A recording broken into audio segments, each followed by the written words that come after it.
أعوذ بالله من الشيطان الرجيم بسم الله الرحمن الرحيم الحمد لله رب العالمين صلاة السلام عليك يا رسول الله صلاة السلام عليك يا حبيب الله صلاة السلام عليك يا سيد المرسلين صلاة السلام عليك يا خاتم النبيين صلاة السلام عليك يا إمام الزمان يا هادي الزمان يا سيد الجمان সালাম জানাই, মুবারকবাদ জানাই, শুভেচ্ছা জানাই ভাই ও বোনেরা। আসসালামু আলাইকুম ওয়া রাহমাতুল্লাহি ওয়া বারাকাতুহু। আজকে আল্লাহর সত্য দিন মানব জীবনে প্রতিষ্ঠা করার জন্য আমরা যারা দাঁড়িয়েছি, আমরা যারা এই অঙ্গীকার করেছি যে আমরা আমাদের ব্যক্তিগত জীবন, পারিবারিক জীবন, রাজনৈতিক জীবন, অর্থনৈতিক জীবন, সামাজিক জীবন, আধ্যাত্মিক জীবন, সকল ক্ষেত্রে অর্থাৎ জীবনের সকল দিক ও বিভাগে একমাত্র আমরা আল্লাহর হুকুম ছাড়া কারো হুকুম বিধান মানব না। আমরা যারা কলেমা তাওহীদের উপরে এই অঙ্গীকার করেছি, আমরা যারা মুমিন হওয়ার জন্য শপথ নিয়েছি, উম্মতে মুহাম্মদী হওয়ার জন্য আমরা যারা প্রচেষ্টা চালাচ্ছি, আজকে আমাদেরকে ইসলামের প্রকৃত আকীদা, প্রকৃত কনসেপ্ট আমাদের সামনে আজকে পরিষ্কার থাকতে হবে। আকীদা যদি ভুল হয়, আকীদা যদি রং হয়, তাহলে ইসলামের উপরে যে ঈমান আনা হবে, ঈমান ব্যর্থ হবে এবং ঈমানের উপর ভিত্তি করে যে আমলগুলি করা হবে সেই আমলগুলি অর্থহীন হয়ে যাবে। সকল আলেমরাই একমত, আকীদা ভুল হলে ঈমানের কোনো মূল্য নাই, ঈমান না থাকলে আমলের কোনো মূল্য নাই, আমল অর্থহীন। হিজবুত তাওহীদ আন্দোলনের প্রতিষ্ঠাতা ইমামুজ্জামান জনাব মোহাম্মদ বাইজিদ খান পন্নী, করটিয়ার ঐতিহ্যবাহী পন্নী পরিবারের উত্তরসূরি, তিনি শুরু থেকেই এই কথাটাই বলছেন। আজকে মুসলমানদেরকে কতগুলি মৌলিক বিষয় চিন্তা করতে হবে, ভাবতে হবে। সারা পৃথিবীতে মুসলমানদের সংখ্যা 160 কোটি। এই জাতির মধ্যে লক্ষ লক্ষ আলেম, লক্ষ লক্ষ মুফতি, লক্ষ লক্ষ মুফাসসির, লক্ষ লক্ষ আল্লামা, শায়েখ, পীর, পীরের মুরিদ, কোটি কোটি হাফেজে কোরআন, কোনো কিছুর অভাব নাই এই জাতির মধ্যে, আমলের অভাব নাই। লক্ষ লক্ষ মসজিদ, প্রতিনিয়ত পাঞ্জেখানা নামাজ পড়া হচ্ছে, অর্থাৎ 5 ওয়াক্ত সালাহ কায়েম করা হচ্ছে।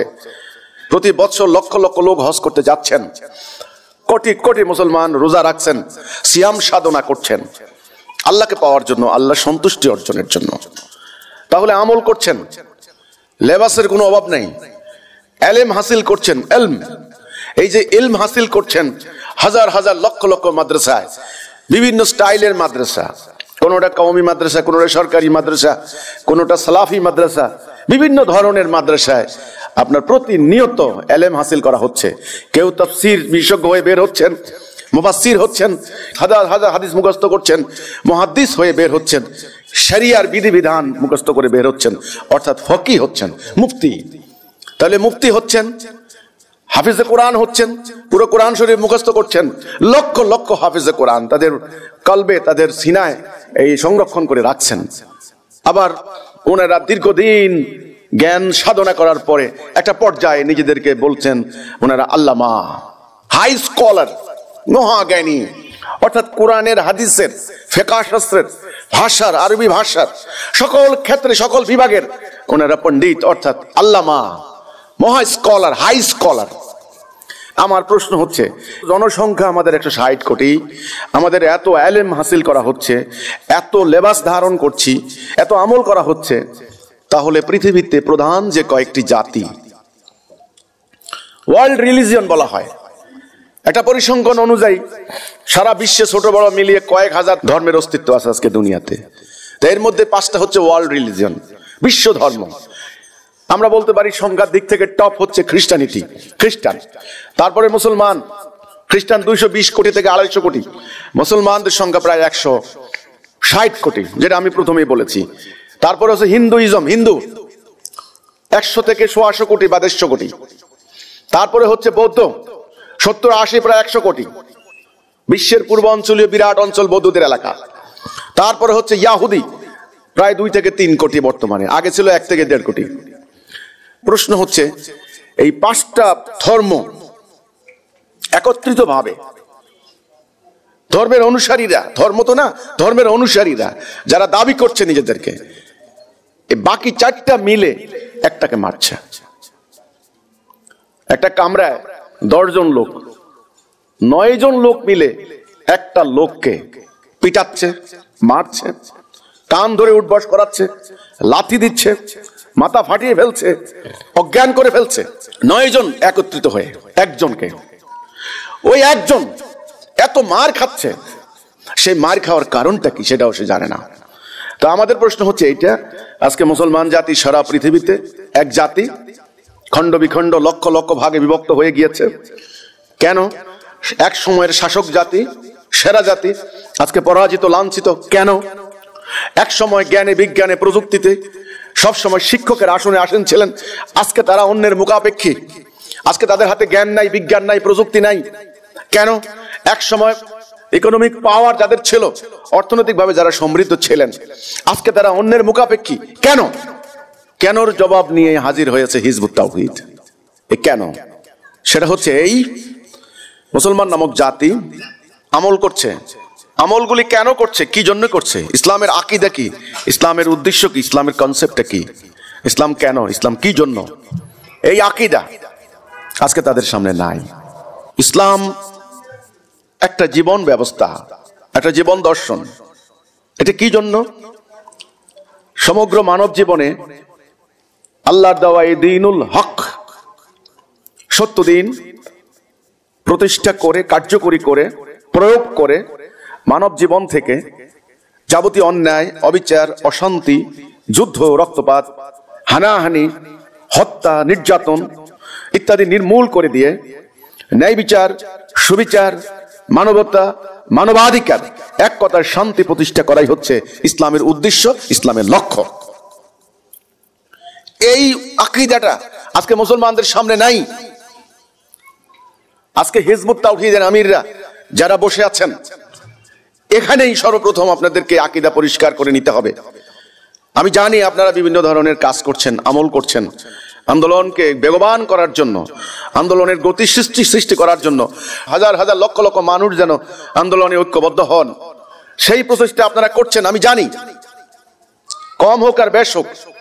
কিন্তু এই আকীদা যদি, এই কনসেপ্ট যদি আপনাদের ভিতরে না থাকে, তবে আপনারা বেশি দূর যেতে পারবেন না, স্থবির হয়ে যাবেন, আপনাদের গতি হারিয়ে যাবে।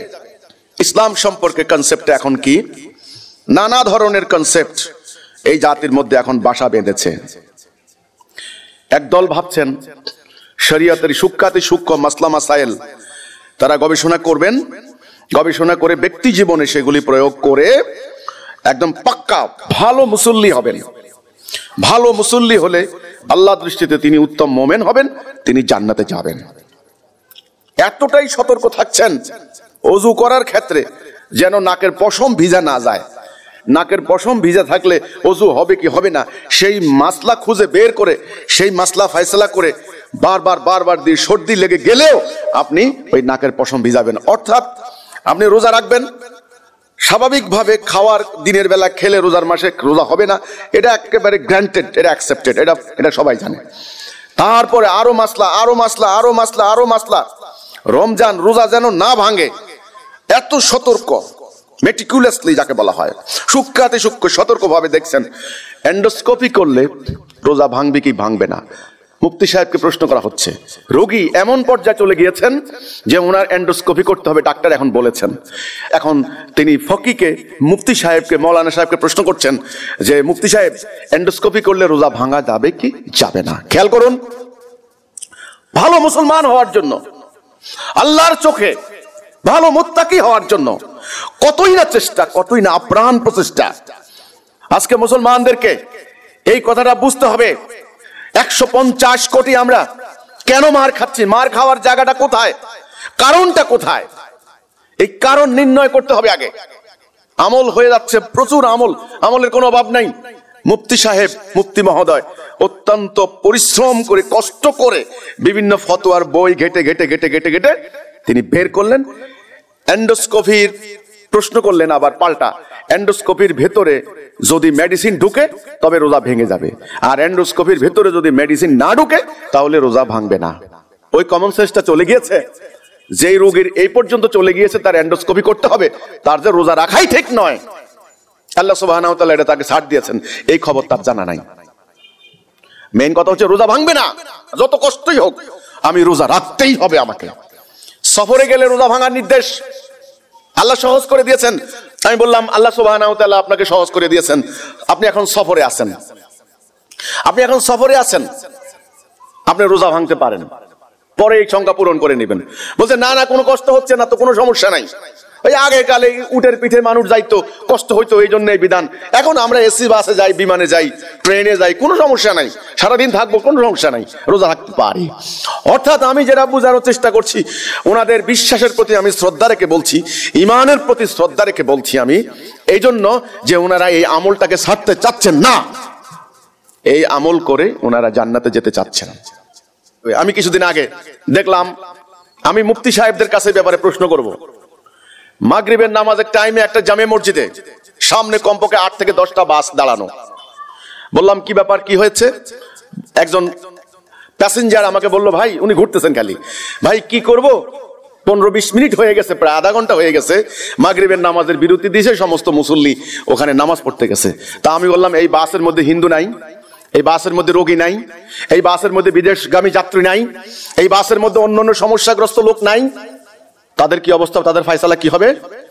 সংখ্যার জোরে জোর করে তোমরা এই মাগরিবের নামাজের টাইমে যে বাস দাঁড় করিয়ে মসজিদে ঢুকলা, হ্যাঁ তোমরা ভালো কাজ করেছো। মানুষ ধর্মীয় সেন্টিমেন্ট কথা বলে না, ঠিক আছে, আমি এখন কথা বললে আমাকে ইসলামের শত্রু মনে করবে, কিন্তু সাবধান, আজকে ইসলাম নিয়ে কথা বলতে হবে। ইসলামকে আজকে অযৌক্তিক ধর্মে পরিণত করা হয়েছে, জুলুমের ধর্মে পরিণত করা হয়েছে, অনর্থক কুপমণ্ডকতার ধর্মে পরিণত করা হয়েছে, এই জন্য কথা বলছি আজকে। অথচ আল্লাহ সুবহানাহু ওয়া তাআলা মুসাফিরদের জন্য কি বলেছেন? আল্লাহ রাসূল পরিষ্কার দেখিয়ে দিয়েছেন, আপনারা মাগরিবের নামাজ, এশার নামাজ একসাথে করতে পারেন, আসরের নামাজ আর যোহরের নামাজ একসাথে করতে পারেন না? তাহলে বাস রাস্তার পাশে দাঁড় করিয়ে বিদেশগামী যাত্রী, রোগী, অন্য ধর্মের লোকদের টাইমে যে ওয়েস্টেজ হচ্ছে, এটার জবাব ইসলামে কি হবে ফকিহ সাহেবরা, মুফতি সাহেবরা দিবেন বলে আমি আশা করছি। আল্লাহ রাসূল সেই জাতিকে দিয়ে দুনিয়া পাল্টে দিলেন কেন? ইমামুজ্জামান উত্তর দিলেন, এর কারণ আকীদা তাদেরকে পাল্টে দিয়েছে। তারা পৃথিবীর সবচেয়ে উপেক্ষিত মানুষ ছিল, শিক্ষাহীন, দীক্ষাহীন, লেখাপড়াহীন জাতি, দুনিয়া উল্টে দিয়েছিল আকীদা। আমাদের এই জাতির যারা আল্লাহ সান্নিধ্য চান, যারা পরকালে জান্নাতে যেতে চান, তারা এই ধরনের আমল করে, কষ্ট করে হলেও আমল করে করে তারা জান্নাতে যেতে চান। কিন্তু আমল করে করে কি জান্নাত যাওয়া যাবে? আল্লাহ রাসূল কি বলেছেন? মান ক্বালা লা ইলাহা ইল্লাল্লাহ ফাদাখালাল জান্নাহ, যে বলল লা ইলাহা ইল্লাল্লাহ সে জান্নাত যাবে। এই লা ইলাহা ইল্লাল্লাহর মানে কি? সেই মানে আল্লাহর হুকুম বিধান ছাড়া অন্য কারো হুকুম বিধান মানবো না। আল্লাহর হুকুম আমাকে মানতে হবে কেন? ওয়াই আল্লাহর হুকুম না মেনে আমরা নিজেরা বুদ্ধি পরামর্শ করে, পার্লামেন্ট বসিয়ে, শুরা বসিয়ে আমরা নিজেরা একটা বিধান বানাবো, আমাদের সমাজ কিভাবে চলবে আমরা নিজেরা সিস্টেম বানিয়ে নেব, অসুবিধা কি? আল্লাহর বিধান মানতে হবে কেন? কি কারণটা? এই কারণটার এর একটা যৌক্তিক জবাব জানতে হবে। আল্লাহর বিধান কেন মানবো? আল্লাহ সুবহানাহু ওয়া তাআলা মানুষদেরকে খলিফা হিসেবে সৃষ্টি করেছেন। মানুষ আল্লাহর খলিফা, আল্লাহর প্রতিনিধি। সূরা বাকারা 30 নম্বর আয়াত, ওই যে ক্বালা রাব্বুকা লিল মালাইকাতি ইন্নী জাইলুন ফিল আরদি খলিফা। আল্লাহ রাব্বুল আলামিন মালায়েকদেরকে একত্রিত করে বললেন, আমি পৃথিবীতে খলিফা বানাবো। ঠনঠনা মাটি দিয়ে, আঠালোযুক্ত মাটি দিয়ে তিনি আদমকে বানালেন। তিনি মালায়েকদেরকে বললেন, যখন আমি এর ভিতরে রূহ ফুঁকে দেব, তোমরা সবাই সেজদা করো। সবাই সেজদা করলো, ইবলিস সেজদা করলো না। ইবলিসকে আল্লাহ বললেন, আমি যাকে নিজ হাতে বানালাম তুই তাকে সেজদা করলি না কেন? কিসে তোকে বাধা দিল? ইবলিস বলল, ও হচ্ছে মাটি, আমি হচ্ছে আগুন। তখন আল্লাহ বললেন, ও অহংকার করে এখানে আর থাকতে পারবে না, এখান থেকে নামিয়া যাও। আউযু বিল্লাহি মিনাশ শাইতানির রাজিম। ইবলিস বিতাড়িত হয়ে গেল। তখন ইবলিস বলে, আল্লাহ রাব্বুল আলামিন, যে আদমের কারণে তুমি আমাকে হীন করলে, অপদস্থ করলে, আমি প্রমাণ দেব তোমার পথে থাকবে না। আকীদা বুঝতে হলে এই ঘটনাটা জানতে হবে সংক্ষিপ্ত ভাবে। আমাকে অবকাশ দাও। আল্লাহ বললেন, যা, তোকে কিয়ামত পর্যন্ত অবকাশ দিলাম, তুই তোর অশ্বারোহী পদাতিক বাহিনী দ্বারা হামলা কর। তখন ইবলিস বলে, তুমি দেখবে তোমার দেওয়া হুকুম বিধান, তোমার দেওয়া পথের ডাইনে বামে সামনে পিছনে আমি ওঁত পেতে বসে থাকবো, ওদেরকে ওখান থেকে অ্যাম্বুশ করে সরিয়ে নিয়ে যাব। তুমি দেখবে অধিকাংশ বান্দাকে আমি নিয়ে গেছি। তো তখন আল্লাহ বলেন, আমার মুখলেস বান্দাদের উপর তোর কোনো হাত নাই, তোর কোনো কর্তৃত্ব নাই। চ্যালেঞ্জ হয়ে গেল, পাল্টা চ্যালেঞ্জ হয়ে গেল। বাবা আদম থেকে মাকে বানালেন, বাবা মা দুইজনকে জান্নাতে থাকতে দিলেন, বললেন একটা নিষেধ, ওই গাছের নিকট যাবে না। কিন্তু শয়তান তাদেরকে ভুলিয়ে দিলেন, তারা আল্লাহর এই আদেশটাকে অমান্য করলেন। কিন্তু বাবা আদম তওবা করলেন, রব্বানা যালামনা আনফুসানা ওয়া ইল্লাম তাগফির লানা ওয়া তারহামনা লানাকুনান্না মিনাল খাসিরিন। আল্লাহ সুবহানাহু ওয়া তাআলা তওবা কবুল করলেন। তওবা কবুল করার পর তিনি বললেন, আদম তুমি আর তোমার স্ত্রী এখানে আর থাকতে পারবে না, এখান থেকে নামিয়ে যাও। কিছু কালের জন্য তোমাদের জীবিকা রইল পৃথিবীতে, পরীক্ষা স্বরূপ তোমরা একে অপরের শত্রু হিসেবে নামিয়া যাও। বাস আমরা দুনিয়াতে নেমে আসলাম। এখন এই আদম হাওয়ার সন্তান আমরা বনি আদমরা, আমাদের সামনে এখন একদিকে আল্লাহর হুকুম, একদিকে ইবলিসের প্ররোচনা, ডাইন বাম, সত্য মিথ্যা, ন্যায় অন্যায়, ধর্ম অধর্ম, সোজা হিসাব। আমি মধ্যখানে আদম। আমার পরীক্ষা, আমার নফসের পরীক্ষা, আমার সিদ্ধান্তের পরীক্ষা, আমার স্বাধীন ইচ্ছা শক্তি, আমি কোন দিকে যাব। যদি আমি এদিকে যাই, ডান দিকে যাই, আল্লাহর হুকুম মানি, তবে আমি মুমিন। আর যদি আমি বাম দিকে যাই, তবে আমি কাফের, আমার পরিণতি হবে জাহান্নাম।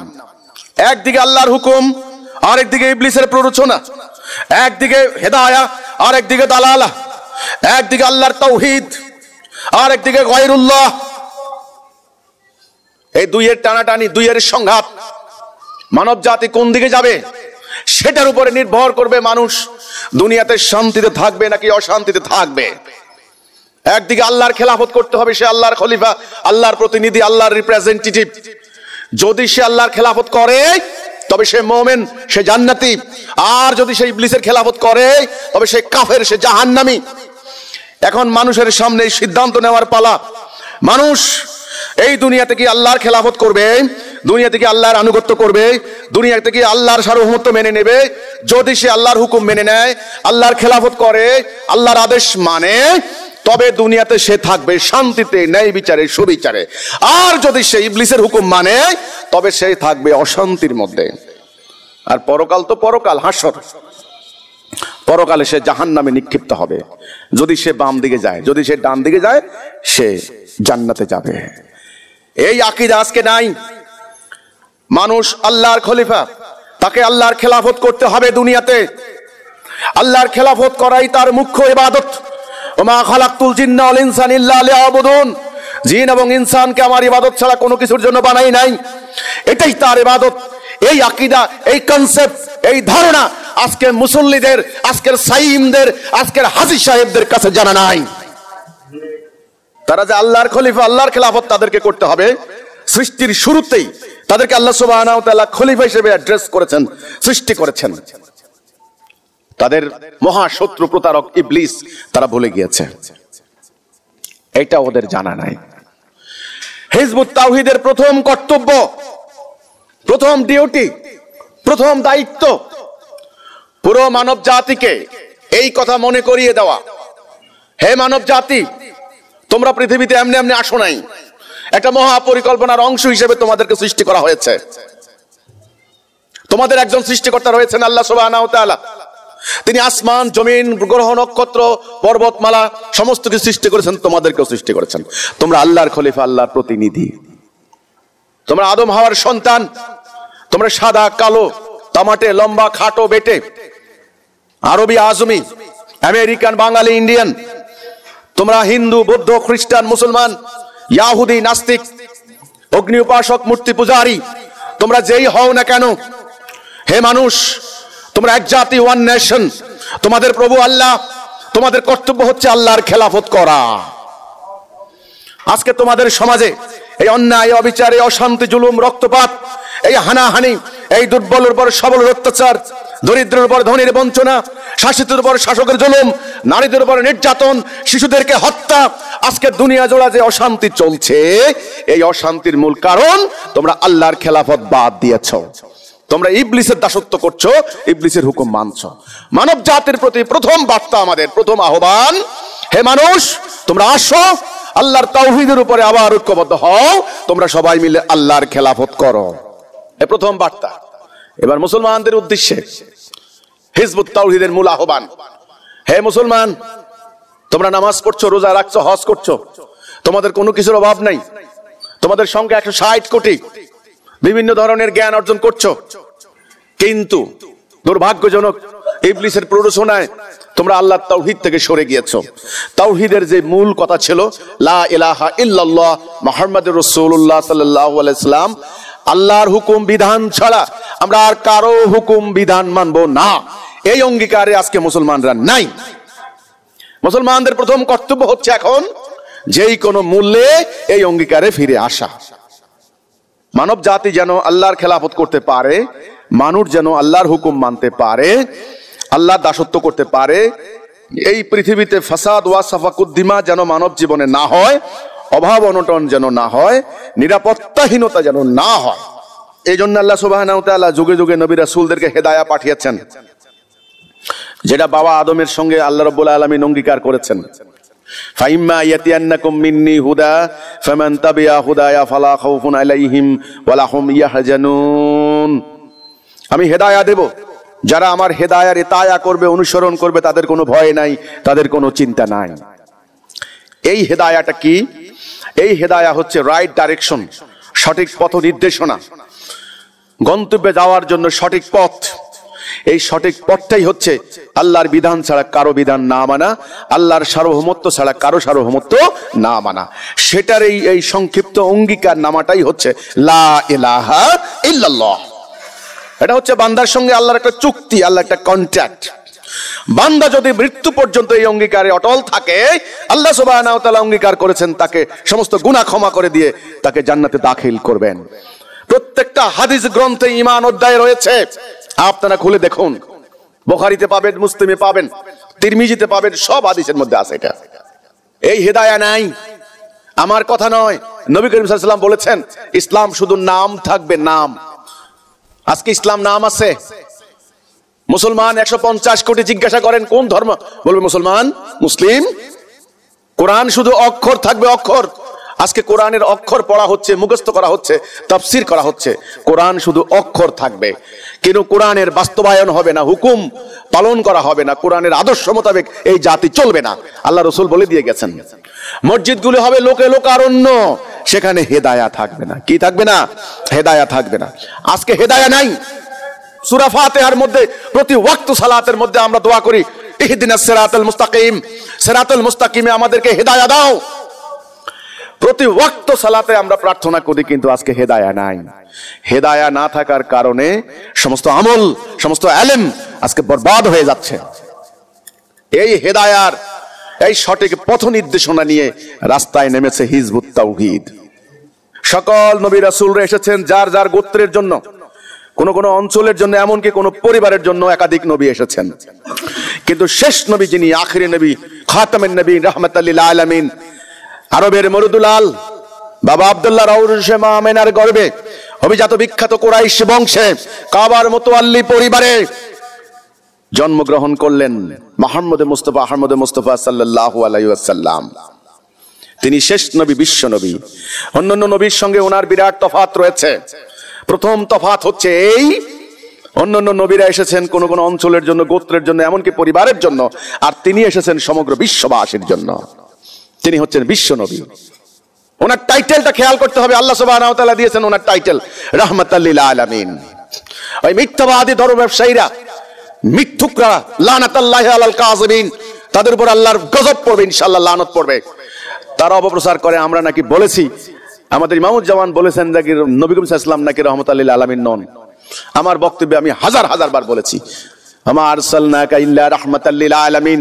কোরআনে আল্লাহ সুবহানাহু ওয়া তাআলা বলেছেন, এটা কি অস্বীকার করতে পারে? রাহমাতাল লিল আলামিন মানে হচ্ছে আলম শব্দটা, কিন্তু এখানে আলম নিয়েও বহু ধরনের তাফসীর আছে। কোন ধরনের আলম, আমরা এত তাফসীরে যাওয়ার দরকার নাই। শুধু আমরা এইটুকু বুঝবো, তিনি সারে জাহানের জন্য, বিশ্ব জাহানের জন্য তিনি রহমত স্বরূপ, বরকত স্বরূপ। সূরা আরাফ 158 নম্বর আয়াত। কুল ইয়া আইয়ুহান নাসু ইন্নী রাসূলুল্লাহি ইলাইকুম জামিয়ানিল্লাযী লাহু মুলকুস সামাওয়াতি ওয়াল আরদ লা ইলাহা ইল্লা হুয়া ইউহয়ী ওয়া ইউমীত ফাআমিনু বিল্লাহি ওয়া রাসূলিহিন নাবিয়্যিল উম্মিয়্যিন الذي يؤمن بالله وكلماته ফাত্তাবিউহু লাআল্লাকুম তাহতাদুন। কুল, বলো, রাসূলকে বলছেন আপনি বলুন, হে মানুষ, ইয়া আইয়ুহান নাস। রাসূলুল্লাহর অ্যাড্রেসিং খেয়াল করুন, আল্লাহ সুবহানাহু ওয়া তাআলার অ্যাড্রেসিং খেয়াল করুন। রাসূলুল্লাহ সাফা পাহাড়ের পাদদেশে দাঁড়িয়ে তিনি প্রথমে কুরাইশ গোত্র, আরবের গোত্রগুলিকে ডাকলেন। ডেকে তিনি বললেন, আমি যদি বলি পাহাড়ের পিছনে একদল শত্রু লুকায়িত আছে, তোমাদেরকে হামলা করবে, তোমরা বিশ্বাস করবে না? তারা বললেন, আলবাত বিশ্বাস করবে, তুমি আলামিনা সাদিক, তুমি কখনো মিথ্যা কথা বলো না। তিনি বললেন, তোমাদের জন্য বিপদ ধেয়ে আসছে, বিপদ থেকে বাঁচতে চাও? ইয়া আইয়ুহান নাস কুলু লা ইলাহা ইল্লাল্লাহ তুফলিহুন। ওখানেও তিনি অ্যাড্রেস করলেন, হে মানব জাতি, কারণ তিনি তো বিশ্ব নবী। ইয়াহুদি নবীরা বলতেন, ইয়া বনি ইসরাইল, হে ইয়াহুদিরা। প্রত্যেক কওমের নবীরা সেই কওমের লোকদেরকে ডাক দেওয়ার সময় বলতেন সেই কওমের নাম ধরে, কিন্তু রাসূল হচ্ছেন বিশ্ব নবী।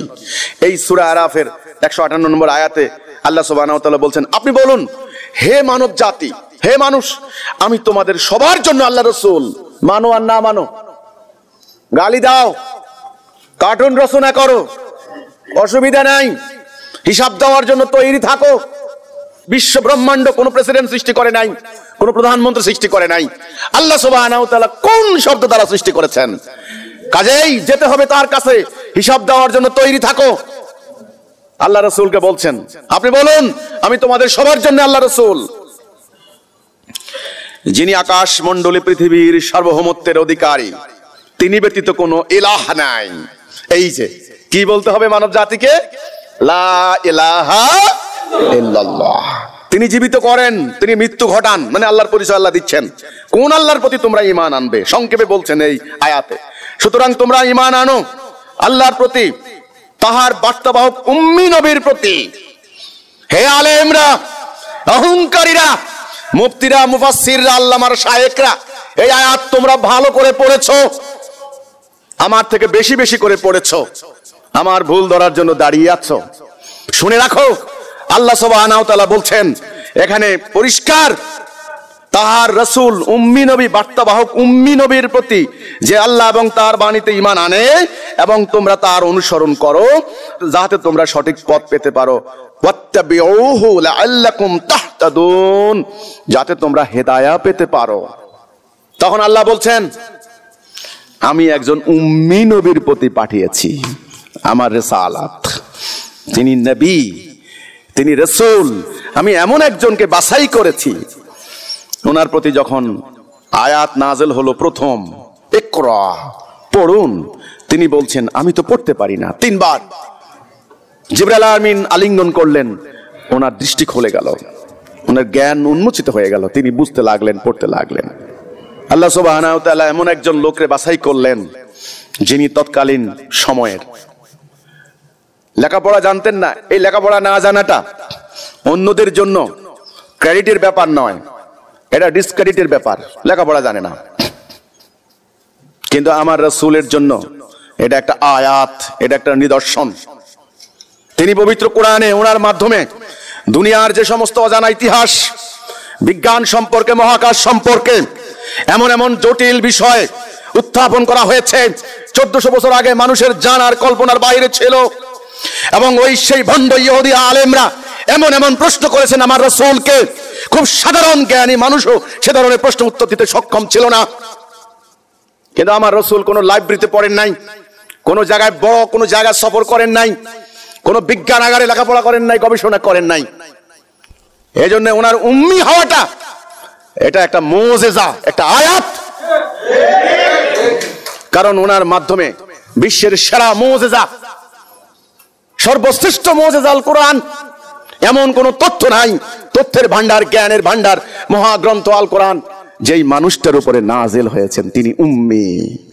আল্লাহ সুবহানাহু ওয়া তাআলা এখানেই উদাহরণ দিচ্ছেন, আমি একজন উম্মি নবীকে নির্বাচন করেছি। অহংকারের আর জায়গা নাই। আমি যাকে হেদায়া করি তাকে পথভ্রষ্ট কেউ করতে পারে না। আমি যাকে আলো দান করি তাকে অন্ধকারে কেউ নিতে পারে না।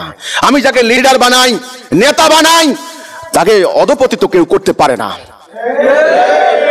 এটা আল্লাহ সুবহানাহু ওয়া তাআলা প্রমাণ দেবেন। ইসলাম একটা বিশ্বজনীন জীবন আদর্শ, বিশ্ব ধর্ম। এটা একটা, এই আকীদার উপর নির্ভর করবে মুসলমানদের আচার আচরণ।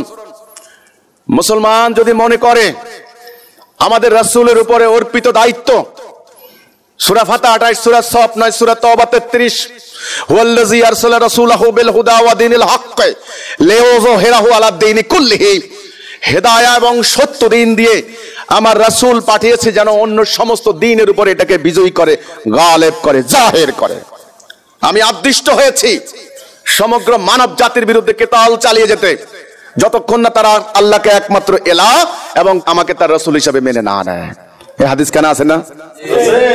তাহলে সমগ্র মানব জাতি, বুখারীর ওই হাদিস, তিনি প্রথম অ্যাড্রেস করলেন ইয়া আইয়ুহান নাস, হে মানব জাতি। সূরা আরাফের 158 নম্বর আয়াতে আল্লাহ সুবহানাহু ওয়া তাআলা বলছেন, আপনি বলুন হে মানুষ, হে মানব জাতি। ওনার টাইটেল হচ্ছে রাহমাতাল লিল আলামিন, সমগ্র মানব জাতির জন্য রহমত স্বরূপ, বরকত স্বরূপ। ইসলাম কোনো আঞ্চলিক ধর্ম নয়, ইসলাম একক কোনো পরিবারের জন্য আসে নাই, ইসলাম কোনো আরব জাতির জন্য আসে নাই, ইসলাম এসেছে সমগ্র মানব জাতির জন্য এবং কিয়ামত পর্যন্ত এই আকীদা লাগবে, এবং কিয়ামত পর্যন্ত। তাহলে এটা কত বড় একটা জীবন ব্যবস্থা! এর অনুসারীদের মন কত বড় হতে হবে, এর অনুসারীদের হৃদয় কত বড় হতে হবে, এর অনুসারীরা কত উদার হতে হবে, এর অনুসারীরা কত মানবতাবাদী হতে হবে, এর অনুসারীরা কত বড় সাহসী হতে হবে, এর অনুসারীরা কত বড় ঐক্যবদ্ধ হতে হবে। আকীদায় পরিবর্তন করে দেবে। আজকে প্রত্যেকটা মুসলিমকে ভাবতে হবে 5 ওয়াক্ত নামাজ পড়ে পড়ে ঠিক আছে, সূরাতে ভুল নাই, একদম পরিষ্কার করে তুমি কেরাত পড়ছো, মাখরাজে কোনো ভুল নাই, আল্লাহ হাম বারবার তুমি মাখরাজ উচ্চারণ করছো যেন ভুল না হয়, তুমি মেটিকুলাসলি শরিয়ার বিধিবিধান পালন করে তুমি নামাজ পড়ে রোজা রেখে তুমি জান্নাতে যাওয়ার কোশিশ করছো। তোমার রাসূলের টাইটেল রাহমাতুল লিল আলামিন। আজকে দুনিয়ার মানুষ অন্যায় অশান্তিতে ঘুমাতে পারছে না, নারীদের নিরাপত্তা নাই, ইজ্জত নাই, গুম হচ্ছে, হত্যা হচ্ছে, নির্যাতন হচ্ছে। তুমি কি রাহমাতুল লিল আলামিনের অনুসারী? নো। আজকে এই আকীদা মুসলমানদেরকে পরিবর্তন করতে হবে। এই আকীদা দিয়ে ইসলাম এমন একটা বিশ্বজনীন জীবন ব্যবস্থা, বিশ্বজনীন জীবন দর্শন, পৃথিবীর পূর্বের পশ্চিমের, উত্তরের দক্ষিণের, মরু অঞ্চলের মেরু অঞ্চলের, সাদা কালো, বিভিন্ন মন মেজাজের, বিভিন্ন ভৌগোলিক পরিবেশের, আবহাওয়ার, বিভিন্ন ভাবে বেড়ে ওঠা মানুষগুলির হাজার হাজার লক্ষ লক্ষ সমস্যার সমাধান করার মতো একটা জীবন ব্যবস্থা। মানুষের আধ্যাত্মিক সংকট বিরাট সংকট। গতকালকে আমি একটা পত্রিকায় পড়লাম, একটা দেশের সরকার বাধ্য হয়েছেন নিরাপদে, নিশ্চিন্তে, শান্তিপূর্ণভাবে মানুষ যেন আত্মহত্যা করতে পারে, সেই আত্মহত্যা করার অনুমোদন তারা আইনগতভাবে দেবে। কেন? আমাদের মতো গরিব দেশ ক্ষুধার যন্ত্রণায় সন্তানের মুখে ভাত দিতে না পেরে বাবা মা আত্মহত্যা করছেন, চিকিৎসার অভাবে ধুকে ধুকে মারা যাচ্ছেন, আত্মহত্যার শামিল।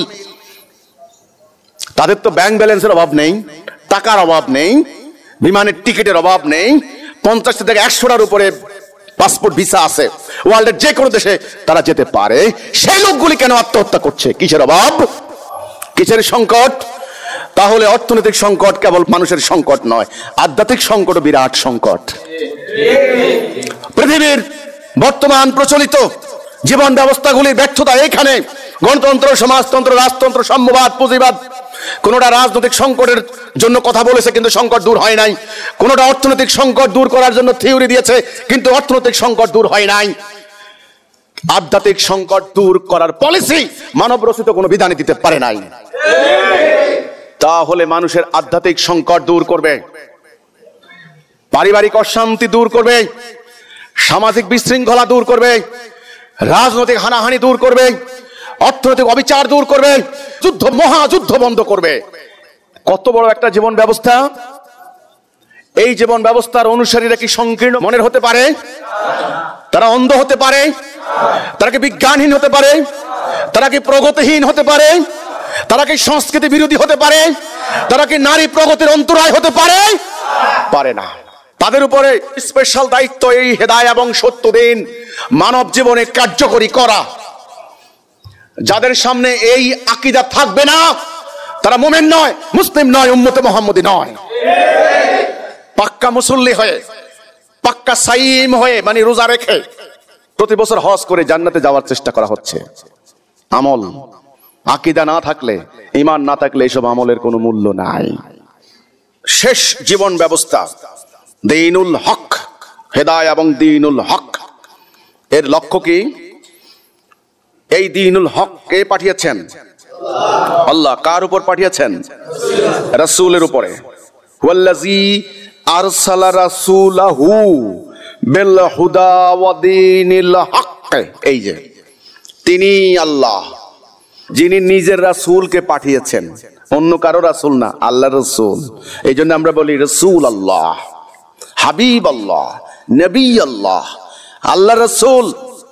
ইবলিসের বিরুদ্ধে আল্লাহ বিজয়ী হবেন এই অভিপ্রায়ে তিনি রাসূলকে পাঠিয়েছেন। এই রাসূল আঞ্চলিক রাসূল নন, পরিবারের নবী নন, তিনি বিশ্ব নবী, সারা বিশ্বের জন্য তিনি রাসূল। এই জন্য ওনার উপরে অবতীর্ণ এই দ্বীনুল হক, ব্যালেন্সড, ভারসাম্যপূর্ণ, প্রাকৃতিক নিয়ম নীতির উপর প্রতিষ্ঠিত। গরম এলাকায় চলবে, শীতের এলাকায় চলবে না, পাহাড়ি এলাকায় চলবে না, সমতল ভূমিতে চলবে। সাদাদের দেশে তারা মানতে পারে, কালোরা পারবে না, এমন সীমাবদ্ধতার মধ্যে নাই, প্রাকৃতিক নিয়মের উপরে প্রতিষ্ঠিত। যদি মুসলমানরা সংকীর্ণ কানাগলির মধ্যে আটকা না পড়তো, আজকে তারা দুনিয়াকে লিড দিত। তারাই বলেন শরীয়তের মূল উৎস হলো আল কোরআন, সমাধান না পাওয়া গেলে হাদিস, সমাধান না পাওয়া গেলে ইজমা, কিয়াস। আমি হেদায়াত গ্রন্থের ভাষ্যকারের বক্তব্য পড়েছি, সেখানে হেদায়াত গ্রন্থের প্রথম খণ্ডে তিনি পরিষ্কার বলেছেন এই ফিকহের উৎপত্তি কোত্থেকে। আল্লাহ রাসূল মুআজকে পাঠালেন ইয়েমেনের গভর্নর করে। হযরত মুআজ ইবনে জাবাল রাদিয়াল্লাহু তাআলা আনহু রাসূলকে প্রশ্ন করছেন, ইয়া রাসূলুল্লাহ, তারা যদি আমাকে প্রশ্ন করে জান্নাতের চাবি কি, তুমি বলবে লা ইলাহা ইল্লাল্লাহ। দ্বিতীয় হলো, ইয়া রাসূলুল্লাহ, কোন ব্যাপারে যদি আমি ফয়সালা করার দরকার হয় আমি কিভাবে দেব? রাসূল বললেন, প্রথমে কিতাব আল্লাহ, আল্লাহর কিতাব। এইভাবে বলতে বলতে বলতে বলে তখন ইজমা কিয়াসের প্রশ্ন এসেছে। প্রত্যেকটা ফকিহ এই হাদিসটা জানেন।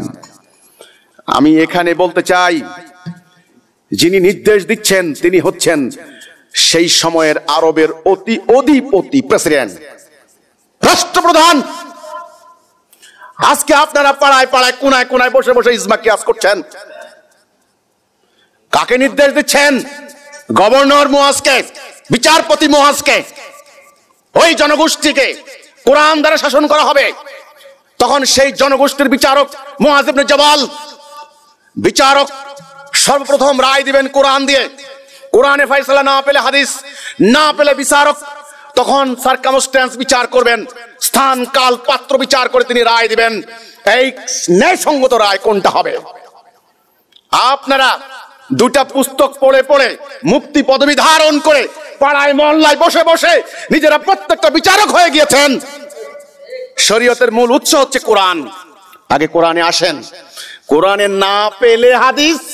300 বছর হাদিসের কোনো গ্রন্থ ছিল না। আমি চ্যালেঞ্জ দিচ্ছি, প্রথমে হলো নবুয়ত, 23 বছর চলে গেল নবুয়ত, হাদিসের গ্রন্থ ছিল না, ফিকহের গ্রন্থ ছিল না। রাসূল যা বলতেন, নেতা একজন, জাতি একটা, হুকুম মানতো আল্লাহর, একটা কথার উপরে ছিল, আপনি যা বলবেন আমরা তাই মানবো, কোনো কথা নেই। জাতি হবে কয়টা? একটা। হুকুম চলবে কার? আল্লাহর। নেতা হবেন কয়জন? একজন। এই হচ্ছে ইসলামের আকীদা। তিনি হুকুম দিতেন, সবাই মানতেন। নবুয়তের টাইম চলে গেল, খোলাফায়ে রাশিদিন শুরু হলো। হযরত আবু বকর রাদিয়াল্লাহু তাআলা আনহু 2 বছর, জাতি একটা, নেতা একজন, হুকুম চলবে আল্লাহর, চলছে আল্লাহর। চলে গেলেন আবু বকর, হযরত ওমর আসলেন 8 বছর কি 10 বছর, জাতি একটা, নেতা একজন, হুকুম চলে আল্লাহর। চলে গেলেন ওমর, আসলেন ওসমান ইবনে আফফান রাদিয়াল্লাহু আনহু। জাতি একটা, হুকুম একটা, ইমাম একজন। হাদিস গ্রন্থ হয়েছে, আজকের যে ভলিউম ছিল না। ওকে, আসলেন আলী ইবনে আবু তালেব, আলী মুর্তজা আসাদুল্লাহ রাদিয়াল্লাহু আনহু ওয়া রাদু আনহু। তারপরে ইতিহাস সবার জানা, আমার বলার দরকার নেই। দুর্ভাগ্যজনক ইতিহাস, কষ্টদায়ক ইতিহাস। রাসূলের কলিজার টুকরা মা ফাতেমার স্বামী, জান্নাতের রানী, তার স্বামী আলী রাদিয়াল্লাহু তাআলা আনহুকে একটা দিনের জন্য শান্তিপূর্ণভাবে খেলাফত করতে দেওয়া হয় নাই। শুরু হলো হানাহানি, খোলাফায়ে রাশিদিন চলে গেলেন, তারপরে শুরু হলো উমাইয়াদের 100 বছর, তারপরে চলে গেল আব্বাসীদের 500 বছর, উমাইয়াদের 100 বছর চলে গেল। আপনারাই তো অনেককে খলিফা হিসেবে স্বীকার করছেন না, তখনও তো হাদিস হয় নাই। এখন যে আপনারা লাভ দিয়ে বলেন কোরআনে না পেলে হাদিস, ওকে আমিও মানি কোরআনে না পেলে হাদিস। কোরআনে না পেলে কি, না পেলে কোনটা পাচ্ছি না কোরআনে শুনি, কোনটা পাচ্ছি না? কি দরকার তোমাদের, কি দরকার? সুদ খাইও না, যারা সুদ খায় তাদের বিরুদ্ধে আল্লাহ রাসূল জিহাদ ঘোষণা করেছেন, কোরআনে এই কথা নাই? এর ব্যাখ্যার জন্য তাফসীর লাগে? তোমার জাতি 160 কোটি সুদের মধ্যে ডুবে আছে, তুমি বলো কোরআনে না ফেলে হাদিস? কি পাও না কোরআনে? আগে কোরআনে আসো। 800 আয়াত জিহাদের আয়াত, কিতালের আয়াত, জিহাদ বাদ দিয়েছো। আল্লাহর বিধান, আল্লাহর হুকুম, আদালতের আইন, বিচার, শাসন ব্যবস্থার, অর্থনৈতিক ব্যবস্থা, রাজনৈতিক ব্যবস্থা, শিক্ষা ব্যবস্থা, কোনটা কোরআনে নাই আমি জানতে চাই। আগে কোরআনে আসো। তোমরা কোরআন বাদ দিয়েছো, অথচ কলেমার কথা ছিল লা ইলাহা ইল্লাল্লাহ। আল্লাহর হুকুম ছাড়া কারো হুকুম মানি না। আল্লাহর হুকুমটা কোথায় আমি জানতে চাই। ইজমা কিয়াসের বইতে আল্লাহর হুকুম, ফকিহদের বইতে আল্লাহর হুকুম, বাজারে বেচতে যাও রে আল্লাহর হুকুম। আল্লাহর হুকুম কোথায়? এই কোরআন শুধু অক্ষর আছে, অক্ষর। এই জাতি কোরআন বাদ দিয়েছে, কোরআন বাদ দিয়ে এখন বলে ইজমা কিয়াস। আরে মিয়া, ইজমা কিয়াস তোমার জন্য না। রাসূল তখন রাষ্ট্রপ্রধান, প্রেসিডেন্ট, নির্দেশ দিচ্ছেন গভর্নরকে, বিচারককে। কথাটাই আসছে ফয়সালার প্রসঙ্গে। তোমরা তো রাষ্ট্র হারিয়েছো 500 বছর আগে, বিচারকের জায়গা থেকে বহিষ্কৃত হয়ে গিয়েছো কয়েকশো বছর আগে। আজকে তোমরা হিজবুত তাওহীদকে কাফের ফতোয়া দিচ্ছ। তোমাদেরকে বললে তোমরা বলো কি, উম্মতের আলেমদের ইজমা হয়েছে, এটা আলেমদের সম্মিলিত মত। আলেমদের সম্মিলিত মত কি হয়েছে? গত কয়েক শতাব্দী ধরে ইহুদি খ্রিস্টানদের রচিত আইন বিধান মেনে নিয়ে তোমরা ধর্ম ব্যবসাকে জায়েজ করে নিয়ে জীবন যাপন করছো কাপুরুষের মতো। এটা কি তোমাদের সম্মিলিত ইজমা হয়েছে? যদি ইজমা এটা হয়ে থাকে তাহলে আমি বলবো ইবলিসের ওই চ্যালেঞ্জে ইবলিস বিজয়ী হয়েছে। ইবলিস বলেছিল আমি তোমার অধিকাংশ বান্দাকে নিয়ে যাব। আল্লাহ বলেছিলেন আমার মুখলেস বান্দাদের উপর তোর কোনো হাত নাই। আলহামদুলিল্লাহ, বাংলার জমিনে কিছু মুখলেস বান্দা রয়েছে, তারা তোমাদের ইজমা কিয়াসের পাল্লায় পড়ে নাই। তারা ইবলিসের দাসত্ব করবে না সিদ্ধান্ত নিয়েছে, তারা আল্লাহর হুকুম মানবে সিদ্ধান্ত নিয়েছে, আল্লাহর হুকুম প্রতিষ্ঠা করবে এই সিদ্ধান্ত নিয়েছে। যেই জাতির উপর দায়িত্ব হচ্ছে সারা পৃথিবীর মানব জাতিকে সভ্যতা উপহার দেওয়া, মানুষের অর্থনৈতিক সংকট দূর করা, রাজনৈতিক সংকট দূর করা, সেই জাতি ছোট্টখাট্ট মাসলা মাসাইল নিয়ে তর্ক বাহাস করতে পারে? সেই জাতি নিজেরা নিজেরা মারামারি করতে পারে? সেই জাতির ভিতরে হুজুগ আর গুজবের চর্চা হতে পারে? সেই জাতি বিজ্ঞানহীনতার চর্চা করতে পারে? পারে না। সেই জাতির মন হবে অনেক বড়, তারা প্রচন্ড গতিশীল, তারা ক্ষমাশীল, তারা লিড দিবে। তাদের কথায় বার্তায়, তাদের চাল চলনে, তাদের চিন্তা ভাবনায়, তাদের উঠা বসায়, তাদের পোশাকে আশাকে, তাদের ব্যবহারে, তাদের চরিত্রে মানব জাতি তাদেরকে আদর্শ হিসেবে গ্রহণ করে নেবে। আজকে অপরাধের পরিসংখ্যান করুন, যদি চুরির পরিসংখ্যান করেন মুসলমান কান্ট্রিগুলো টপ, দুর্নীতির পরিসংখ্যান করেন টপ, নোংরামির পরিসংখ্যান করেন টপ। কেন? গুজব, দুনিয়ার কোথাও গুজব চলে না, মুসলমান সমাজ। আর এই যে ভারতের অন্ধ কতগুলি সমাজ, এখানে গুজবের হাড়াহাড়ি, গুজব। কেন? যারা বিশ্বকে লিড দিবে তাদের কি এরকম হওয়া উচিত? তারা অনর্থক ইস্যু নিয়ে আন্দোলন করে, মূর্তি হবে না ভাস্কর্য হবে, ভাস্কর্য হবে না মূর্তি হবে, অনর্থক। যে কথা বলতে পারেন না সে কথা বলতে যান কেন? যে কথা বলে বলে দাঁড়িয়ে থাকার হিম্মত নাই সেটা বলেন কেন? কেন বলেন? কালকে দেখি বাঘের মতো, আজকে দেখি বিড়ালের মতো মিউ মিউ করে। ব্যাপারটা কি? আপনারা না দাঁড়িয়ে বলেছিলেন হিজবুত তৌহিদের পিঠের চামড়া তুলে ফেলবেন? আমি বলেছিলাম সময় আসবে, কার পিঠের চামড়া থাকে কি থাকে না সময় প্রমাণ করবে ইনশাআল্লাহ। তাদের মুখ ভর্তি জিহ্বা, জিহ্বা অনেক বড় হয়ে গিয়েছে, এই জন্য বলা হয় কন্ট্রোল ইউর টাং, জিহ্বা কন্ট্রোল করো। আমি বলছি ওটা ইসলাম নয়। তারা নিজেদের নফসের পূজা করে, তারা হাওয়াউনের পূজা করে, তারা অর্থের জন্য, রাজনীতির জন্য, স্বার্থ উদ্ধারের জন্য মানুষের ঈমানকে হাইজ্যাক করে নিয়ে এই ধরনের ইস্যুভিত্তিক আন্দোলন করে। এর প্রমাণ তাদের নিজেদের মেজাজের উপর কন্ট্রোল নাই, জিহ্বার উপর কন্ট্রোল নাই, নিজেদের শরীরের উপর কন্ট্রোল নাই, যাকে যা খুশি বলে ফেলে, যা খুশি করে ফেলে। কিন্তু হিজবুত তাওহীদ আমরা এমন কথা বলছি, হাসরের দিন পর্যন্ত সেই কথা বলবৎ থাকবে ইনশাআল্লাহ। গতকালকে বলবো, আজকে ফেসবুকে দাঁড়িয়ে বলবো, আমি বলি নাই। কেন? তোমরা না ইসলাম নিয়ে দাঁড়িয়েছো? ইসলাম নিয়ে যিনি দাঁড়িয়েছেন, লেবাস ধরে ওনার অনুসারী হইও না, চরিত্র নাও। ওনার চাচা বলেছিলেন ভাতিজা, তারা বলে তুমি যদি টাকা চাও টাকা দেবে, আরবের ধনবান বানিয়ে দেবে। ভাতিজা ক্ষমতা চাও ক্ষমতা দেবে, সুন্দরী নারী চাও সেটাও দেবে। যদি না নাও আগামীকাল তলোয়ারের ফয়সালা হবে। রাসূল বলেছিলেন তারা এক হাতে চন্দ্র এক হাতে সূর্য এনে দিলেও মুহাম্মদ এই পথ ত্যাগ করবে না, হয় আল্লাহর বিজয় না হলে শাহাদাত। এই না উম্মতে মুহাম্মাদি। তোমরা গামছা বিছাইয়া টাকার জন্য পাগল হয়ে যাও, রিকশাওয়ালার টাকা, শ্রমিকের টাকা, মজুরের টাকা, কুলির টাকা খাপলাই খাপলাই নাও। গরু যেমন ভুসি খায়, সামান্য একটা পার্লামেন্ট মেম্বার যদি তোমাদেরকে প্রস্তাব দেওয়া হয় পাগল হয়ে যাবে। আর আমার রাসূলকে বলা হয়েছিল আরবের অধিপতি বানানো হবে। কই, তিনি তো টাকার কাছে, প্রলোভনের কাছে সারেন্ডার করেননি, ক্ষমতার প্রলোভনের কাছে সারেন্ডার করেননি, কারণ তিনি সত্য নিয়ে দাঁড়িয়েছেন। যারা সত্য নিয়ে দাঁড়ায় তারা সত্য কথা বলে, হক কথা বলে।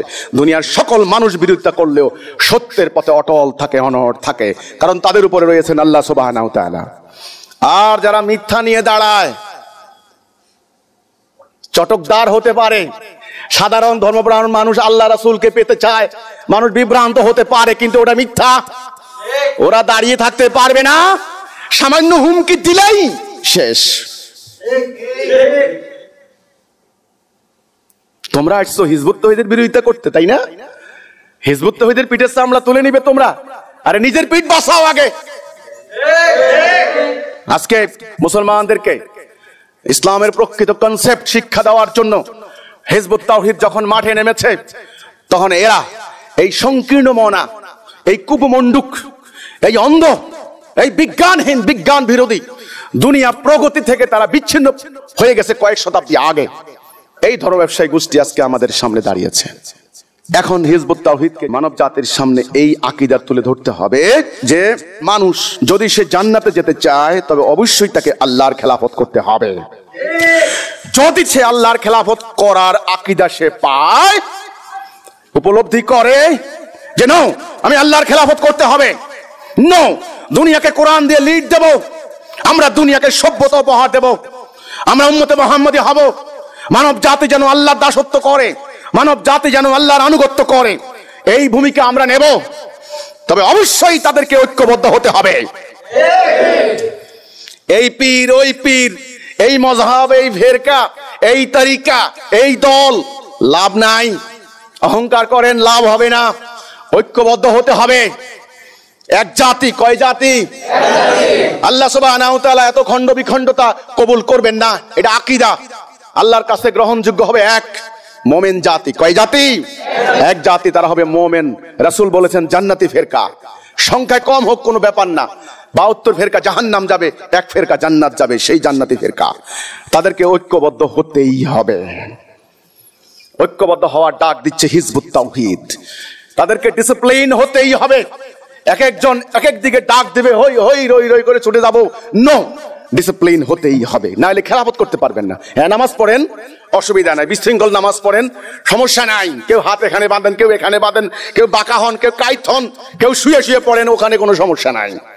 কিন্তু খেলাফত করতে হলে, দুনিয়া বিজয় করতে হলে ঐক্যবদ্ধ হতে হবে, ডিসিপ্লিন শিখতে হবে। কথা বলবেন হিসাব করে, পা দিবেন হিসাব করে, সিদ্ধান্ত নেবেন হিসাব করে, শত্রুর গতিবিধি জানতে হবে, শত্রু সম্পর্কে জ্ঞান লাভ করতে হবে। খালি বুড়িগঙ্গা অমুকরে ভাষাই দেব, তমুকরে হিমালয় ওই পারে নিয়ে যাব, পরের দিন নিজে খালি মেও মেও করব। 2 নাম্বারটা কি? শৃঙ্খলা শিখতে হবে, শিখাইতে হবে। 3 নাম্বার, এক একজন এক এক লিডারের আনুগত্য করে চলবে না, আনুগত্য হবে একদিকে, সত্যনিষ্ঠ ইমামের, আল্লাহর মনোনীত ইমামের আনুগত্য করতে হবে। এখানে বিরাট প্রশ্ন, তারা বলতে পারে আমরা কার আনুগত্য করব? তোমাদের ব্যাপার, সেটা তোমরা কার আনুগত্য করবে। কিন্তু মনে রাখো, আনুগত্যের দাবি সবাই করতে পারে না, ইমানের আহ্বান সবাই করতে পারে না, হেদায়েতের দাবি কেউ করতে পারে না। যাকে আল্লাহ সুবহানাহু ওয়া তাআলা হেদায়েতের দায়িত্ব দিয়েছেন, তিনি ছাড়া অন্য কারো পক্ষে হেদায়েতের দিকে ডাক দেওয়া অসম্ভব। এই অধিকার কারো নাই। সূরা ইয়াসিনের 21 নম্বর আয়াত, আল্লাহ সুবহানাহু ওয়া তাআলা পরিষ্কার বলছেন, আনুগত্য করো তাদের যারা কোনো বিনিময় নেয় না এবং নিজেরা হেদায়েতের মধ্যে আছে, মুহতাদুন।